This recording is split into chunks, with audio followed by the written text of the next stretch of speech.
Gold हम इंसानों का सबसे फेवरेट मेटल है। ये जितना प्रीसियस है उतना ही अवेलेबल भी है और यूजफुल भी। सोने को लेकर महिलाओं में इतना जबरदस्त क्रेज देखा जाता है कि कुछ पूछिए ही मत। सोचिए अगर ऐसी सूरत में किसी के हाथ ऐसा पत्थर लग जाए जो लोहे को टच करने पर सोने में बदल दे तो कैसा हो। इस पत्थर को पारस पत्थर के नाम से जाना जाता है और शायद आपने भी इसका नाम जरूर सुना होगा। पारस पत्थर के बारे में जितनी कहानियां और बातें हैं, हकीकत ये है कि इसको सचमुच देखने और इस्तेमाल करने वाले आज तक नजर नहीं आए। पर आप हमारे आज के इस वीडियो में आखिर तक जरूर बने रहिएगा क्योंकि पारस पत्थर की आज की स्टोरी बहुत ही इंटरेस्टिंग है। इस पत्थर के बारे में ये कहा जाता है कि जिस किसी भी इंसान को मिला वो इंसान अब इस दुनिया में जिंदा नहीं है। पारस पत्थर को लेकर पहली कहानी हम ले रहे हैं मध्य प्रदेश के भोपाल जिले के नजदीक रायसेन के किले से। कहा जाता है कि रायसेन के किले के राजा के पास ये पत्थर मौजूद था और इस पत्थर को लेकर कई युद्ध लड़े गए। जब राजा को ये लगा कि वो अब इस बार का युद्ध हार जाएंगे और पारस पत्थर की रक्षा नहीं कर पाएंगे, इसीलिए उन्होंने पारस पत्थर को किले के तालाब में फेंक दिया। इस युद्ध में राजा वीरगति को प्राप्त हुए, महल वीरान हो गया। बताया जाता है कि ये पत्थर महल में ही कहीं गुम हो गया। बाद में आने वाले कई राजाओं ने महल को खुदवाकर पारस पत्थर को खोजने की कोशिश की, लेकिन वो नहीं मिला। आज भी लोग पारस पत्थर को खोजने के लिए रात के बाद इस महल में जाते हैं। कुछ पूजा पाठ और तंत्र मंत्र का भी सहारा लेते हैं, लेकिन ये पत्थर आज तक किसी को भी नहीं मिला। कुछ लोगों ने जादू टोने का भी सहारा लिया। कुछ लोग तो पारस पत्थर के चक्कर में यहाँ आए और पागल भी हो गए क्योंकि लोगों का मानना है कि पारस पत्थर की रक्षा यहाँ एक जिन्न करता है। अब पारस पत्थर के संबंध में दूसरी कहानी इस प्रकार है। विलर थैंक्सटन ने पारस पत्थर को लेकर एक आर्टिकल लिखा था the emperor of India title से। सामने आए इस आर्टिकल में इसमें उन्होंने बताया कि सबसे पहले पारस पत्थर भारत के एक घास काटने वाले घसियारे को मिला। ये कहानी मांडू राज्य की है जहां घास काटने फिर उसका गट्ठर बनाकर उसे बेचकर अपना जीवन यापन करने वाला एक घसियारा एक बार जंगल में घास काट रहा था। अचानक उसे महसूस हुआ कि जिस हंसिया से वो घास काट रहा था वो किसी चीज से टकराई है और देखते ही देखते वो हंसिया यानी कि दरांती सोने की हो गई। ये देखकर उसे बड़ी हैरानी हुई और साथ ही उसे डर भी लगा। अचानक उसके पास सोने की दरांती आ गई।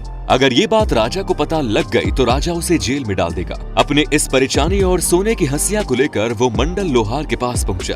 उसने मंडल लोहार से कहा कि तुम मेरी ये सोने की हंसिया लेकर मुझे लोहे की हंसिया दे दो। घसियारा काफी सीधा साधा और भोला भाला था जिसका फायदा लोहार ने उठाया।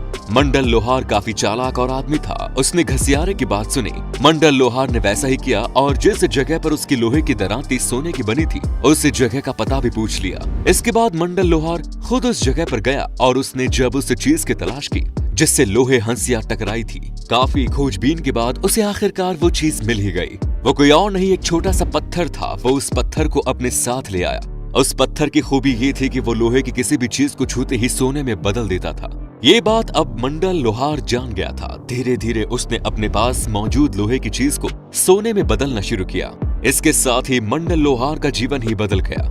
अब वो एक साहूकार बन गया था। उसके पास रुपए पैसे की कोई कमी नहीं थी। मंडल लोहार की एक बेटी थी जो समय बीतने के साथ शादी के लायक हो गई और मंडल लोहार ने अपनी बेटी की शादी बुरहानपुर में तय कर दी।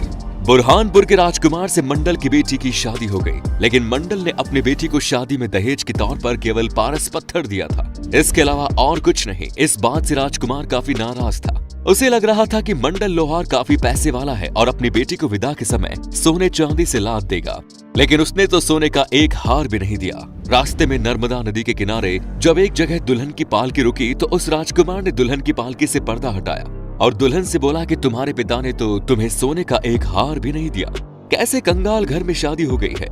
ये देखकर मंडल लोहार की बेटी ने अपने पास से पारस पत्थर निकालकर अपने पति को दिया और वो अपने पति से बोले कि ये केवल तुम्हारी ही नहीं बल्कि आने वाली तुम्हारी 7 पीढ़ी की धन की कमी को दूर कर देगा। अपनी पत्नी के हाथ से पत्थर लेते हुए राजकुमार का गुस्सा 7वें आसमान पर पहुंच गया। उसने कहा क्या मैं इसे अपना सर फोड़ूं? लेकिन उस पत्थर के महत्व को वो राजकुमार नहीं जानता था। वो गुस्से में इतना अंधा हो गया कि उसने वो पारस पत्थर बहुत जोर से दूर फेंक दिया। वो पत्थर नर्मदा नदी में जाकर गिरा। ये देखकर मंडल की बेटी बहुत दुखी हुई और उसने रोते हुए कहा कि हे राम, तुमने ये क्या कर दिया? ये कोई साधारण पत्थर नहीं था बल्कि ये वही पारस पत्थर था जो लोहे को सोने में बदल देता है।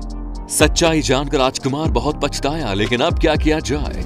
अनमोल पारस पत्थर तो अब नर्मदा की गहराइयों में विलीन हो गया था। उसने अपने सैनिकों के साथ नर्मदा नदी का चप्पा चप्पा छान मारा, लेकिन उसे वो पत्थर नहीं मिला। इसके अलावा W.H.G. होम्स ने अपनी किताब the Highlands of unknown India में लिखा, नर्मदा के गुलबकावली क्षेत्र के आसपास वो पारस पत्थर आज भी मौजूद है। पारस पत्थर से जुड़ी तीसरी कहानी इस प्रकार है। दुर्गा पिंडारी नाम का एक बहादुर योद्धा नर्मदा नदी किनारे युद्ध लड़ रहा था। तभी युद्ध के दौरान दुश्मनों के खून से लथपथ उसका बर्छा अचानक सोने का हो गया। उसने ये बर्छा एक जोहरी लोहनीमल भंडारी को दिखाया। उस जोहरी ने सोने का ये बर्छा देखकर दुर्गा से कहा कि ऐसा खरा सोना बहुत कम मिलता है। मैंने भी अपने जीवन में ऐसा खरा सोना पहले कभी नहीं देखा। तुम्हारा ये बर्छा जरूर किसी पारस पत्थर से टकराया है, तब जाकर ये इस तरह सोने में बदला है। इसके बाद तो जैसे दुर्गा पिंडारी की होश ही उड़ गए। वो अपने पूरे 2500 घुड़सवारों के साथ नर्मदा नदी में उतर गया और नदी का हर हिस्सा अच्छी तरह से खंगाल लिया, लेकिन उसे वो पारस पत्थर नहीं मिला। The Maratha and the Pindari war के लेखक J.D. डफ ने इस बात को लिखा कि बहुत कोशिशों के बावजूद दुर्गा पिंडारी को वो पत्थर नहीं मिला।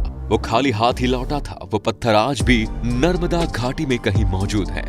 इसके अलावा पारस पत्थर से जुड़ी एक चौथी कहानी मुगल काल में सामने आती है। जहांगीर नामा में जहांगीर लिखता है कि उनके पिता यानी कि अकबर के पास गद्दावर नाम का एक ऐसा खूंखार हाथी था जो युद्ध के दौरान दुश्मन की सेना में तहलका मचा दिया करता था। इस हाथी को सामान्य रूप से भी काबू में रखने के लिए इसके पैरों में मोटी मोटी लोहे की जंजीर बांधी जाती थी। एक बार अकबर ने बुरहानपुर पर चढ़ाई कर दी। अकबर की सेना जब नर्मदा नदी को पार कर रही थी, उस दौरान ये हाथी नर्मदा नदी को पार करके जब पानी से बाहर निकला तो सब लोग हैरान रह गए, क्योंकि हाथी के पैर में बंधी लोहे की जंजीर सोने में बदल चुकी थी। ये देखकर अकबर समझ गया कि ये जंजीर किसी पारस पत्थर से टकराई है। अकबर ने नर्मदा नदी के उस पूरे तट को तहस नहस कर दिया और पूरी सेना ने मिलकर नर्मदा नदी का एक एक हिस्सा तलाश कर लिया, लेकिन उन्हें वो पारस पत्थर कहीं नहीं मिला। पारस पत्थर को लेकर पांचवी कहानी और सामने आती है, और वो ये है कि करौली जिले के पास तिमनगढ़ में मौजूद एक सागर में वो पत्थर आज भी इस मामले में हिस्टोरियन वेणुगोपाल शर्मा के अनुसार राजा तिमन लाल के राज्य में मेंढकी दास नाम का एक संत रहा करता था और उसने राजा को एक पत्थर दिया। ये पत्थर उसने राजमहल के निर्माण के लिए दिया था। राजा ने जब राजमहल का निर्माण कर लिया तो उसके बाद उस पत्थर को अपने राजपुरोहित को दे दिया, मगर राजपुरोहित उस पत्थर के महत्व को नहीं समझ पाया और गुस्से में आग बबूला हो गया। गुस्से में राजपुरोहित ने वो पत्थर सागर में फेंक दिया। बताया जाता है कि वो पारस पत्थर आज भी सागर में मौजूद है। दोस्तों, सोने के ख्वाब हर कोई पालता है, लेकिन अमीरी सबके भाग्य में नहीं होती। लेकिन लोग अमीर होने के लिए जी तोड़ मेहनत करने से पीछे हटते हैं। वो तो चमत्कार की उम्मीद करते हैं कि अचानक कोई मिरेकल हो जाए और वो अमीर बन जाए। पारस पत्थर की हकीकत क्या है ये तो नहीं मालूम, लेकिन मेहनत का कोई शॉर्टकट नहीं होता। आपका इस वीडियो के बारे में क्या कहना है हमें कमेंट्स में जरूर बताइए। मिलते हैं नए वीडियो में, तब तक के लिए जय हिंद, जय भारत, वंदे मातरम।